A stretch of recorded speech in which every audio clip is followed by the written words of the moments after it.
Martine et Patrick sont en vacances, les vénards, mais ils t'ont laissé de quoi t'occuper. Quand on était tout petit, on appelait ça des devoirs de vacances, tu adorais ça.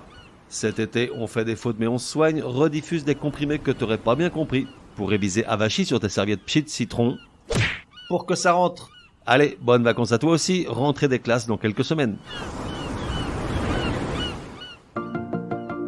Comprimé numéro 77, redondance numéro 1, répétition ou redite de faire tu cesseras.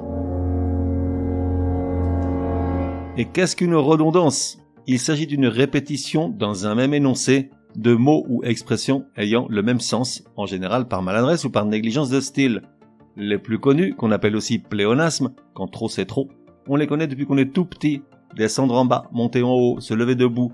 Mais il y en a des dizaines, aussi je te propose d'en éplucher quelques-unes pour ce premier comprimé spécial redondance. Commençons par unanimité totale. Exemple, la lourdeur de Patrick fait l'unanimité totale parmi les copines de Martine. Non, l'unanimité se réfère à un accord complet des opinions ou des intentions. De son côté, total rajoute donc une couche inutile à parler de la somme de toutes les parties. Soit on supprime total, soit on reformule la phrase. Par exemple, les copines de Martine sont toutes d'accord pour dire que Patrick est relou. Crue des eaux. Exemple, la soudaine crue des eaux a provoqué un désastre dans le village. Non, une crue c'est une montée des eaux, une élévation périodique ou anormale du niveau d'un cours d'eau. Donc, pas besoin de rajouter des eaux, c'est compris dedans. Même si l'expression entière est de plus en plus tolérée dans certains dictionnaires. Disperser ça et là. Exemple, dans son testament, Martine a précisé qu'elle veut que ses cendres soient dispersées ça et là dans les champs de sa ferme natale. Non, disperser veut dire répandre ça et là. Donc, rajouter ça et là derrière disperser est redondant. Hasard imprévu. Exemple, la rencontre de Martine et de son René est due à un hasard imprévu. Non, hasard signifie un concours de circonstances imprévues et inexplicables, un événement fortuit. De son côté, imprévu signifie qu'il n'a pas été prévu, qui arrive alors qu'on ne s'y attend pas. Donc, ajouter imprévu rend la formulation pléonastique. Soit on laisse hasard seul, soit on parle d'événements imprévus, par exemple. Contraint malgré lui. Exemple, Patrick a été contraint malgré lui de lever le pied sur l'alcool s'il voulait préserver son couple. Non, contraint veut dire qui est obligé, forcé à agir contre son gré. Tandis que malgré lui signifie contre son gré ou sa volonté. L'idée de contrainte est donc présente deux fois. Soit on supprime malgré lui, soit on reformule, par exemple. Patrick a dû, malgré lui, lever le pied. Et un dernier pour la route, voire même. Petite précision, voir écrit V-O-I-R-E, pas le verbe voir, V-O-I-R.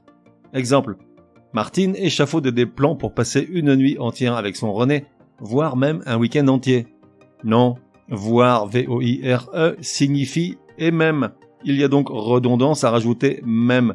Il suffit de ne mettre que l'un des deux mots, voire un week-end entier ou et même le week-end entier.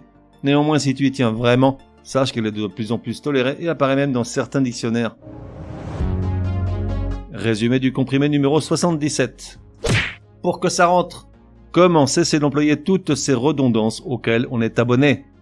Parmi elles, unanimité totale, crue des eaux, dispersé ça et là, hasard imprévu, contraint malgré lui, et enfin, voire même, voire V-O-I-R-E, où à chaque fois le deuxième mot ou expression est redondant, son sens étant identique au premier.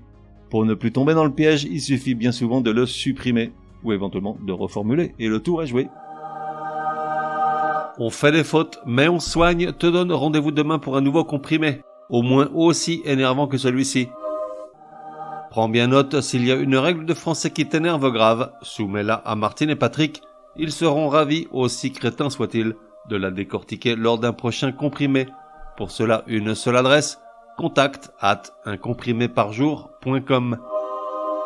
Enfin, n'oublie pas de laisser un chouette commentaire et tout un tas d'étoiles sur ta plateforme de podcast préférée. Ça serait drôlement chouki.